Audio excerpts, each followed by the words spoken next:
10 ವರ್ಷಗಳ ನಂತರ ಬಿಜೆಪಿಗೆ ಕ್ಲಿಯರ್ ಮೆಜಾರಿಟಿ ಗೌರ್ಮೆಂಟ್ ನಡೆಸುವುದು ಅಸಾಧ್ಯವಾಗಿದೆ. 2014ರಲ್ಲಿ 282, 2019ರಲ್ಲಿ 303 ಗಳಿಸಿದ್ದ ಬಿಜೆಪಿ ಈ ಸಲ 240, ಅಂದರೆ ಒಟ್ಟು ಸೀಟಿನ ಅರ್ಧವಾದ ಮ್ಯಾಜಿಕ್ ನಂಬರ್ 272 ದಾಟಿಲ್ಲ. ಬಿಜೆಪಿ ಅತಿ ದೊಡ್ಡ ರಾಜಕೀಯ ಪಕ್ಷವಾಗಿ ಹೊರಹೊಮ್ಮಿದರೂ ಹಂಗ್ ಪಾರ್ಲಿಮೆಂಟ್ ವ್ಯವಸ್ಥೆಯಲ್ಲಿ ಸಿಲುಕಿದೆ. ಬಿಜೆಪಿ ತನ್ನ NDA ಬಣದ ಜೊತೆಗೆ ಇಂಡಿವಿಜುವಲ್ ಎಂಪಿಗಳನ್ನು ಸೇರಿಸಿ ಒಟ್ಟು 303 ಬಲದಿಂದ ಸರಕಾರವನ್ನು ಮಾಡಲು ಹೊರಟಿದೆ. 2024 ಲೋಕಸಭಾ ಚುನಾವಣೆಯಲ್ಲಿ ಬಿಜೆಪಿ ಹಿಂದಿನ ಚುನಾವಣೆಯ 30% ಓಟನ್ನು ಕಳೆದುಕೊಂಡಿದೆ. ಅಬ್ಕಿ ಬಾರ್ 400 ಪಾರ್ ಘೋಷಣೆ ಮೊಳಗಿಸಿದ್ದ ಮೋದಿ ಎಡವಿದ್ದೆಲ್ಲಿ? ಎಕ್ಸಿಟ್ ಪೋಲ್ ಬಿಜೆಪಿಗೆ 350+ ಸೀಟು ಎಂದು ಪ್ರಕಟಿಸಿತ್ತಲ್ಲವೇ? ಎಕ್ಸಿಟ್ ಪೋಲ್ ಸಮೀಕ್ಷೆಗಳು ಮತದಾರರ ಮನಸ್ಥಿತಿಯನ್ನು ಅರ್ಥ ಮಾಡಿಕೊಳ್ಳುವುದರಲ್ಲಿ ವಿಫಲವಾಯಿತೆ? ವಿಶ್ವದ ಜನಪ್ರಿಯ ನಾಯಕನ ಮೇಲೆ ಜನರಲ್ಲಿ ನಂಬಿಕೆ ಕಡಿಮೆಯಾಯಿತೆ? ಮೋದಿ ಅಲೆ ಕೆಲಸ ಮಾಡಲಿಲ್ಲವೇ? ಮೋದಿ ಇದ್ದಾರೆಂದು ಬಿಜೆಪಿ ನಾಯಕರು ಆಲಸಿಗಳಾದರೆ ಒಟ್ಟಾಗಿ ಬಿಜೆಪಿಯ ಹಿನ್ನಡೆಗೆ ಕಾರಣವೇನು? ಬಿಜೆಪಿಯ ಹಿನ್ನಡೆಗೆ ಕಾರಣಗಳನ್ನು ತಿಳಿಯೋಣ ಬನ್ನಿ. ದೈನಂದಿನ ಸಮಸ್ಯೆಗಳು: ಹಣದಬ್ಬರ, ಪೆಟ್ರೋಲ್ ಬೆಲೆ ಏರಿಕೆ, ನಿರುದ್ಯೋಗ, ಸರಕಾರಿ ನೌಕರಿ ನೇಮಕಾತಿಯಲ್ಲಿನ ಸಮಸ್ಯೆ, ದೈನಂದಿನ ಅಗತ್ಯದ ವಸ್ತುಗಳ ಬೆಲೆ ಏರಿಕೆಗಳು ಕಾರಣವೆನ್ನಬಹುದು. 2014ರಲ್ಲಿ ಕಾಂಗ್ರೆಸ್ನಿಂದ ಅಧಿಕಾರ ಕೈಜಾರಲು ಪೆಟ್ರೋಲ್ ಬೆಲೆ ಏರಿಕೆ ಒಂದು ಮುಖ್ಯ ಕಾರಣವೆನ್ನಬಹುದು. ಈ ಮೇಲಿನ ಸಮಸ್ಯೆಗಳಿಗೆ ಜಗತ್ತಿನಲ್ಲಾಗುವ ಅನೇಕ ಘಟನೆಗಳೂ ಕಾರಣವಾಗಿವೆ. ಆದರೆ ಜನ ಬೆರಳು ತೋರಿಸುವುದು ಸರ್ಕಾರವನ್ನಲ್ಲವೇ? ಟ್ಯಾಕ್ಸ್ ಸಿಸ್ಟಮ್ ಅನ್ನು ಮರೆಯುವಂತಿಲ್ಲ. ಇದು ಕಬ್ಬಿಣದ ಕಡಲೆಕಾಯಿಯಾಗಿದೆ. ಮೋದಿ ಸರ್ಕಾರ ಈ ಸಮಸ್ಯೆಗಳ ಬಗ್ಗೆ ಹೆಚ್ಚು ಗಮನ ಕೊಡಲಿಲ್ಲ. ಅಬ್ಕಿ ಬಾರ್ 400 ಪಾರ್. ಮೋದಿಯು ಇದು ಜನರು ಸೃಷ್ಟಿಸಿದಂತಹ ಘೋಷಣೆ ಎಂದು ಹೇಳುತ್ತಾರೆ. ರಾಜಕೀಯ ತಂತ್ರಗಾರ ಪ್ರಶಾಂತ್ ಕಿಶೋರ್ ಪ್ರಕಾರ ಇದು ಸೈಕಲಾಜಿಕಲ್ ಹ್ಯಾಕ್. ಅಪೋಸಿಷನ್ ಲೀಡರ್ಸ್ ಕೂಡ ಈ ಘೋಷಣೆಗೆ ಹೆದರಿದ್ದರು. ಇದು ಬಿಜೆಪಿಯವರ ಅತಿಯಾದ ಆತ್ಮವಿಶ್ವಾಸವನ್ನು ತೋರಿಸುತ್ತದೆ. ಇವರು ಸಂಖ್ಯೆಯಲ್ಲಿ ಘೋಷಣೆ ಹೇಳಬಾರದಿತ್ತು. ಫಲಿತಾಂಶ ಬಂದಾಗ NDA ಕೂಡ 300 ದಾಟಲಿಲ್ಲ.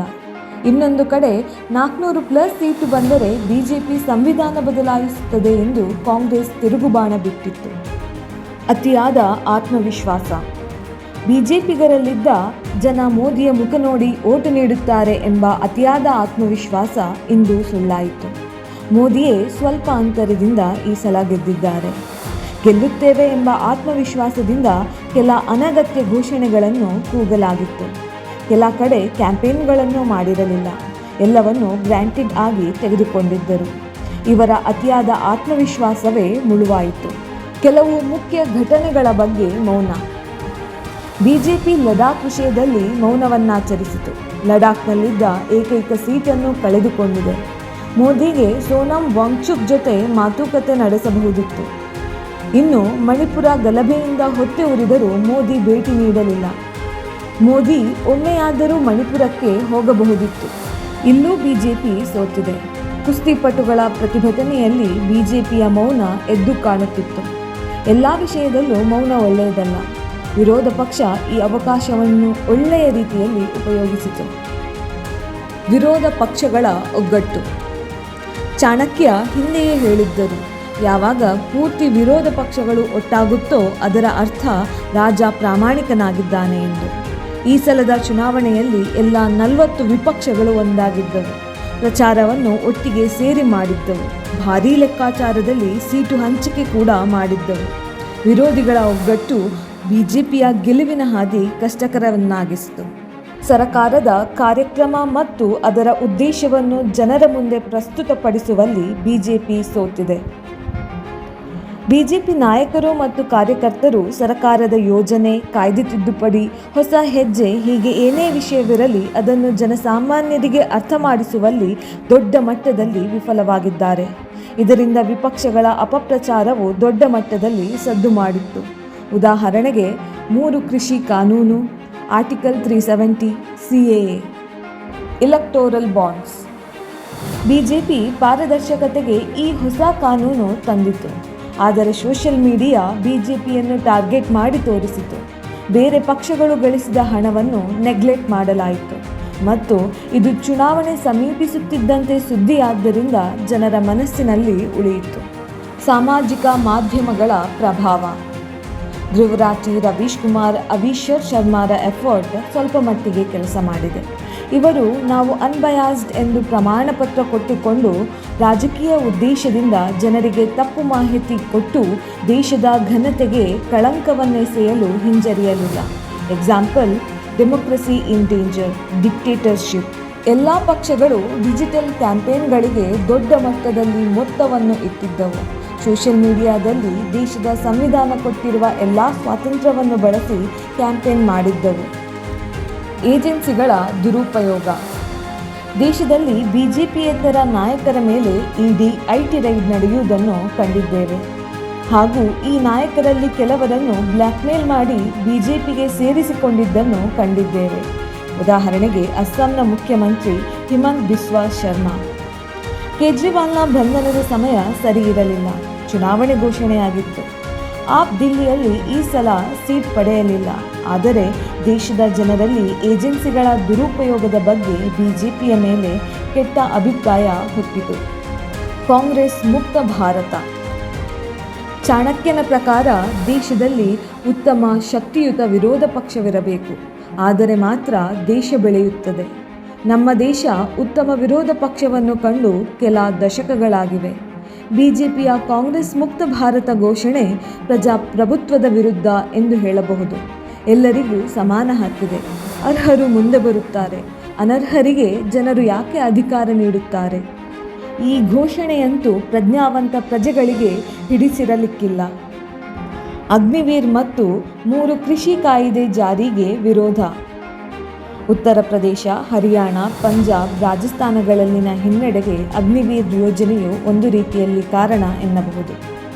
ದೇಶ ಕಾಯಲು ಸೈನಿಕರನ್ನು ಈ ಪ್ರದೇಶ ದೊಡ್ಡ ಪ್ರಮಾಣದಲ್ಲಿ ಕಳುಹಿಸುತ್ತದೆ. ಈ ಹೊಸ ಯೋಜನೆಯನ್ನು ಇಲ್ಲಿನ ಜನ ವಿರೋಧಿಸುತ್ತಾ ಬಂದಿದ್ದಾರೆ. ಮತ್ತು ಈ ಪ್ರದೇಶದಲ್ಲಿ ಸೋಲಿಗೆ ಇನ್ನೊಂದು ಕಾರಣ 3 ಕೃಷಿ ಕಾನೂನು ಜಾರಿಗೊಳಿಸುವ ಪ್ಲಾನ್. ಈ ಕಾನೂನುಗಳು ಕೃಷಿಕರಿಗೋಸ್ಕರ ಮಾಡಲಾಗಿತ್ತು. ಆದರೆ ಬಿಜೆಪಿಯ ಪ್ರೆಸೆಂಟೇಷನ್ ಸ್ಕಿಲ್ ಒಳ್ಳೆಯದಿರದ ಕಾರಣ ಜನರ ಮನವೊಲಿಸಲು ಆಗಲಿಲ್ಲ. ಜೊತೆಗೆ ವಿರೋಧ ಪಕ್ಷಗಳು ಈ ಅವಕಾಶವನ್ನು ಬಳಸಿಕೊಂಡವು. ರಾಮ ಮಂದಿರದ ನಿರ್ಮಾಣವು ದೇಶದಲ್ಲಿ ಬಿಡಿ ಉತ್ತರ ಪ್ರದೇಶದಲ್ಲಿಯೂ ಪ್ರಭಾವ ಬೀರಲಿಲ್ಲ. ರಾಮ ಮಂದಿರವಿರುವ ಫಾಜಿಯಾಬಾದ್ನಲ್ಲಿ ಬಿಜೆಪಿ ಸೋಲನ್ನನುಭವಿಸಿದೆ. ಈ ಸೋಲಿಗೂ ಕಾರಣವಿದೆ. ಈ ಕ್ಷೇತ್ರದಲ್ಲಿ ಕೇಂದ್ರ ಸ್ಥಳ ಮಾತ್ರ ಅಭಿವೃದ್ಧಿಗೊಂಡಿದೆ. ಉಳಿದ ಪ್ರದೇಶಗಳು ಅಭಿವೃದ್ಧಿಯನ್ನೇ ಕಂಡಿಲ್ಲ. ಹಾಗೂ ರಾಮ ಮಂದಿರದ ಕೆಲಸ ಈಗಲೂ ನಡೆಯುತ್ತಿದೆ. ಅಲ್ಲಿ ಅತಿ ವೇಗದಲ್ಲಿ ನಗರ ಬೆಳೆಯುತ್ತಿದೆ. ಇದರಿಂದ ಅನೇಕರು ಮನೆ, ಅಂಗಡಿ, ಆಸ್ತಿ ಕಳೆದುಕೊಂಡಿದ್ದಾರೆ. ದಾಖಲೆಗಳಿದ್ದವರಿಗೆ ಪರಿಹಾರ ದೊರೆತಿರಬಹುದು. ಆದರೆ ದಾಖಲೆಗಳಿಲ್ಲದವರ ಪರಿಸ್ಥಿತಿ ಹೇಳಬೇಕಿಲ್ಲ. ಜೊತೆಗೆ ರಾಮ ಮಂದಿರ ಉದ್ಘಾಟನೆಯ ಸಮಯದಲ್ಲಿ ರಾಮ ಮಂದಿರಕ್ಕಾಗಿ ಜೀವನವನ್ನು ಮುಡಿಪಾಗಿಟ್ಟ ಬಹುತೇಕ ಜನರನ್ನು, ಹೋರಾಟಗಾರರನ್ನು, ಅಲ್ಲಿಯ ಆಸುಪಾಸಿನ ಜನರನ್ನು ಬಿಟ್ಟು ವಿಐಪಿಗಳನ್ನು ಆಮಂತ್ರಿಸಿರುವುದು ಮನಸ್ತಾಪಕ್ಕೆ ಕಾರಣವಾಗಿದೆ. ಅತಿ ಹೆಚ್ಚು ಸೀಟ್ ಇರುವ ಉತ್ತರ ಪ್ರದೇಶದಲ್ಲಿ ಕಳಪೆ ಪ್ರದರ್ಶನ. ಇಲ್ಲಿ ಗಮನಿಸುವ ವಿಷಯವೇನೆಂದರೆ ಉತ್ತರ ಪ್ರದೇಶ ಹಿಂದೆಂದೂ ಅಭಿವೃದ್ಧಿಗೆ ಮತ ನೀಡಿಲ್ಲ. ಉತ್ತರ ಪ್ರದೇಶ ಒಮ್ಮೆ ಖ್ಯಾತ ನಾಯಕನಿಗೆ ಮತ ನೀಡಿದರೆ ಮತ್ತೊಮ್ಮೆ ಜಾತಿಗೋಸ್ಕರ ಮತ ನೀಡುತ್ತದೆ. ಮಗದೊಮ್ಮೆ ಧರ್ಮ ನೋಡಿ ಮತ ನೀಡುತ್ತದೆ. ಮತ್ತೆ ಖ್ಯಾತ ನಾಯಕನಿಗೆ ಮತ ನೀಡಬಹುದು, ಧರ್ಮಕ್ಕೂ ಮತ ನೀಡಬಹುದು, ಜಾತಿ ನೋಡಿಯೂ ಮತ ನೀಡಬಹುದು. ಇದು ಹಿಂದಿನಿಂದಲೂ ಮುಂದುವರಿಯುತ್ತಾ ಬಂದಿದೆ. ಈ ಸಲ ಜಾತಿ ನೋಡಿ ಉತ್ತರ ಪ್ರದೇಶ ಮತ ಹಾಕಿದೆ. ಸಮಾಜವಾದಿ ಪಕ್ಷ ಯಾವತ್ತಾದರೂ ದೇಶದ ಆರ್ಥಿಕತೆ, ದೇಶದ ಅಭಿವೃದ್ಧಿ, ದೇಶದ ಜನರ ಉದ್ಯೋಗದ ಬಗ್ಗೆ ಯೋಚಿಸಿದೆಯೇ? ಇಲ್ಲ. ಸಮಾಜವಾದಿ ಪಕ್ಷ ಅಲ್ಲಿನ ಜನರನ್ನು ಜಾತಿ ಆಧಾರದ ಮೇಲೆ, ಧರ್ಮದ ಆಧಾರದ ಮೇಲೆ ವಿಭಜಿಸುವಲ್ಲಿ ಹೆಸರುವಾಸಿ. ಸಮಾಜವಾದಿ ಎಂಬ ಹೆಸರು ಕೇವಲ ನಾಮಫಲಕವಷ್ಟೇ. ಇವರ ಜಾತಿ ಜನಸಂಖ್ಯೆಯ ಆಧಾರದಲ್ಲಿ ಮೀಸಲಾತಿ ಕೊಡಿಸುತ್ತೇವೆ ಎಂಬ ಹೇಳಿಕೆಗೆ ಅನೇಕರು ಮತವನ್ನು ನೀಡಿದ್ದಾರೆ. ದೇಶದ 9 ಜನ ಪ್ರಧಾನಿಗಳು ಉತ್ತರ ಪ್ರದೇಶದಿಂದ ಗೆದ್ದು ಬಂದಿದ್ದಾರೆ ಅಥವಾ ಉತ್ತರ ಪ್ರದೇಶದವರಾಗಿದ್ದಾರೆ. ನರೇಂದ್ರ ಮೋದಿ, ಅಟಲ್ ಬಿಹಾರಿ ವಾಜಪೇಯಿ, ಲಾಲ್ ಬಹದ್ದೂರ್ ಶಾಸ್ತ್ರಿ, ನೆಹರು, ರಾಜೀವ್ ಗಾಂಧಿ, ಇಂದಿರಾ ಗಾಂಧಿ, ಚರಣ್ ಸಿಂಗ್, ವಿ.ಪಿ. ಸಿಂಗ್, ಚಂದ್ರಶೇಖರ್. ಆದರೂ ಯಾಕೆ ಉತ್ತರ ಪ್ರದೇಶ ಅಭಿವೃದ್ಧಿಯಲ್ಲಿ ಹಿಂದುಳಿದಿದೆ? ಉತ್ತರ ಪ್ರದೇಶ ಸಮಸ್ಯೆಗೆ ಸರಿಯಾಗಿ ಮತ ನೀಡುವುದಿಲ್ಲ ಎಂದು ಇದು ತೋರಿಸುತ್ತದೆ. ಈ ಸಲ ಉತ್ತರ ಪ್ರದೇಶದಲ್ಲಿನ ಸೀಟ್ ಕಮ್ಮಿಯಾದ್ದರಿಂದ ಬಿಜೆಪಿಗೆ ಮ್ಯಾಜಿಕ್ ನಂಬರ್ ಪಾಸ್ ಮಾಡಲಾಗಲಿಲ್ಲ. ಬಿಜೆಪಿಯ ದಕ್ಷಿಣದ ಪಯಣ ಯಶಸ್ವಿಯಾಗಲಿಲ್ಲ. ತಮಿಳುನಾಡಿನಲ್ಲಿ ಅಣ್ಣಾಮಲೈ ನೇತೃತ್ವದಲ್ಲಿ ಕೆಲ ಸೀಟ್ ಪಡೆಯಬಹುದೆಂದು ಯೋಚಿಸಿದ ಬಿಜೆಪಿಗೆ ಅಲ್ಲಿ ಸಿಕ್ಕಿದ್ದು ಶೂನ್ಯ. ಮೋದಿ ಚುನಾವಣೆ ಹತ್ತಿರ ಬರುತ್ತಿದ್ದಂತೆ ಅನೇಕ ಬಾರಿ ತಮಿಳುನಾಡಿಗೆ ಭೇಟಿ ನೀಡಿದ್ದರು. ಬಿಜೆಪಿಯ ಈ ಪ್ರಯತ್ನ ಇಲ್ಲಿ ಯಶಸ್ವಿಯಾಗಲಿಲ್ಲ. ಕೇರಳದಲ್ಲಿ ಬಿಜೆಪಿ ಮೊದಲ ಎಂಪಿ ಖಾತೆ ತೆರೆದು ಸಮಾಧಾನ ಪಟ್ಟುಕೊಂಡಿದೆ. ಕರ್ನಾಟಕದಲ್ಲಿ ಸಮಾಧಾನಕರ ಫಲಿತಾಂಶ ಗಿಟ್ಟಿಸಿದ ಬಿಜೆಪಿಗೆ ಭಾರತದ ದಕ್ಷಿಣ ಭಾಗದಲ್ಲಿ ದೊಡ್ಡ ಮಟ್ಟದಲ್ಲಿ ಸೀಟ್ ಪಡೆಯಲಾಗಲಿಲ್ಲ. ಭಾರತ್ ಜೋಡೋ ರಾಹುಲ್ ಗಾಂಧಿ ಸಮರ್ಥನೋ ಅಸಮರ್ಥನೋ ಗೊತ್ತಿಲ್ಲ. ಆದರೆ ಚುನಾವಣೆಯ ಪೂರ್ವ ಸಿದ್ಧತಾ ರ್ಯಾಲಿಯಾದ ಭಾರತ್ ಜೋಡೋದಿಂದ ಕಾಂಗ್ರೆಸ್ಗೆ ಲಾಭವಾಗಿದೆ. ಕೆಲವರ ಮೈಂಡ್ಸೆಟ್ ಬದಲಾಗಿದೆ ಎಂದು ಹೇಳಬಹುದು. ಕಾಂಗ್ರೆಸ್ಸಿಗರಿಗೆ ರ್ಯಾಲಿ ಒಂದು ಮಟ್ಟದ ಕೊಡುಗೆ ಕೊಟ್ಟಿದೆ. ನಂಬಿದರೂ ಬಿಟ್ಟರೂ ಇದು ಸತ್ಯ.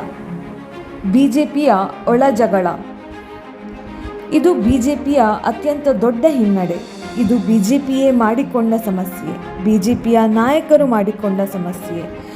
RSS ಅನ್ನು ಸೈಡ್ಲೈನ್ ಮಾಡಿರುವುದು, ಪಕ್ಷದೊಳಗಿನ ಗುಂಪುಗಾರಿಕೆಗಳು ಸೋಲಿಗೆ ಕಾರಣವಾಗಿದೆ. ವಿಪಕ್ಷದ ಭ್ರಷ್ಟ ನಾಯಕರನ್ನು ಬಿಜೆಪಿಗೆ ಆಮದು ಮಾಡಿಕೊಂಡಿರುವುದು, ಬಿಜೆಪಿಯ ಪ್ರಾರಂಭದಿಂದ ಇದ್ದ, ಬಿಜೆಪಿಯ ಕಷ್ಟದ ದಿನಗಳಲ್ಲಿ ಜೊತೆಗಿದ್ದ ಅನೇಕ ಕಾರ್ಯಕರ್ತರಿಗೆ ಬೇಸರ ಉಂಟಾಗಿದೆ.